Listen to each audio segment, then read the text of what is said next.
What is going on, my fellow floppers, and welcome back to the channel. So today's video, guys, we're going to be discussing SBMM and how to get those easier lobbies in Modern Warfare Season 6. Now, it's very easy to do and a couple of simple methods. I've been trying new things myself because I am very bad at the game and my SBMM is high because I am very, very rusty. We're not playing the game for like 9 months. But anyway, guys, if you're new around here, make sure you go ahead and subscribe to the channel and turn on post notifications and drop a like if you think we should be getting rid of SBMM in Modern Warfare 3. With all being said, let's jump right into it. Your first game on, guys, is the most crucial game that you will play in Call of Duty. When you first log into the game, once the game's being logged off, for roughly 24 hours, that first game on is always going to be an easier lobby to the rest of the lobbies that you will end up getting. Now, that particular lobby is going to be fantastic because there's going to be a lot of bots in there, people that are really bad at the game, and then once you play that first game, it'll then put you into the SBMM for the rest of the day. Now, of course, you're already in a bit of an SBMM anyway, but some days it does seem to reduce, so your first game on is always going to be a little bit easier. Now, in that first game, you actually want to play really bad. I've noticed if you play really bad in the first game on, you will get 10 games of easy lobbies to start it off, which is always a bonus. Now, if you want to go ahead and continue getting those easy games throughout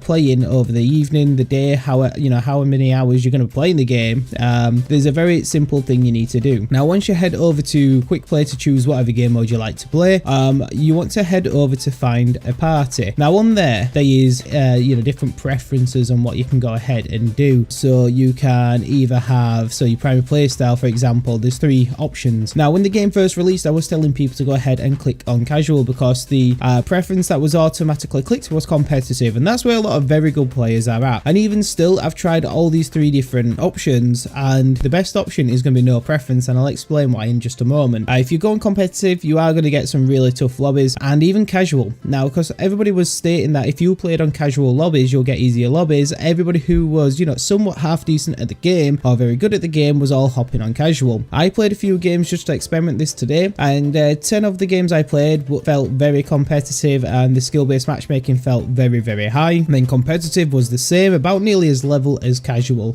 which is crazy. But if you put no preference, you get a nice balance between the both. So if you have automatically got a low SBMM, you're gonna get easier lobbies anyway. However, this particular play style, the no preference one, you get a nice balance between. So some lobbies will be a little bit more difficult than others. However, a lot of people who have loaded up the game who have not ever changed this, people that are bad at the game, new players, you're going to find a lot of them in this no preference primary play style. So you definitely want to go ahead and be using that 100%. Now, there is a secondary play style that you can choose.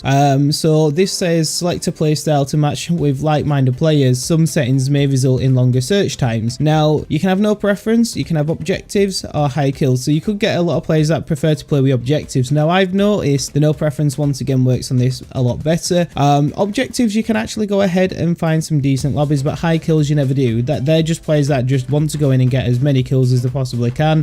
But if you leave that no preference, you get a nice balance between. So you may get 1 or 2 players in your lobbies that like to go for the high kills, and then the objectives, people that just sit on the objectives and want to get the objective done and win the game. Now, those lobbies, obviously can be a little bit easier, but a nice balance between the both, and you do get some really nice easy lobbies. So it is really good to go ahead and do that. Obviously, these alternative ways, you can reverse boost, play 10 games, don't get any kills, captures, whatever, and get a really low score and get as many deaths as you possibly can. But in all fairness, it's boring. You want to play the game, so the first game on, play really badly. That's when you want to get a few deaths and not really, play very well. And then you want to make sure your primary and secondary play styles are set to no preference, and you will find yourself getting in a lot easier lobbies. Now, I'm not going to say they're going to be absolutely god lobbies where you're going to drop triple nukes every game. That's not going to happen. You never know, it could do. You could have those really good games, but this is definitely something you guys need to go ahead and try out. It's free, and it's not like you have to go out and pay for a VPN like a lot of people do, which I just think is a waste of money. It's just pointless, especially when you're buying battle passes and skins and whatever else. The game just gets way too expensive then. But anyway, guys, if you've enjoyed today's video, drop a like. I'm aiming for daily uploads, so make sure you subscribe and turn on the notification button so you don't miss a single upload, so you can be notified every single time I post. Make sure you follow me on social media to keep up to date with what's going on. And with all that being said, thank you guys for tuning in, and I'll catch you on the next video.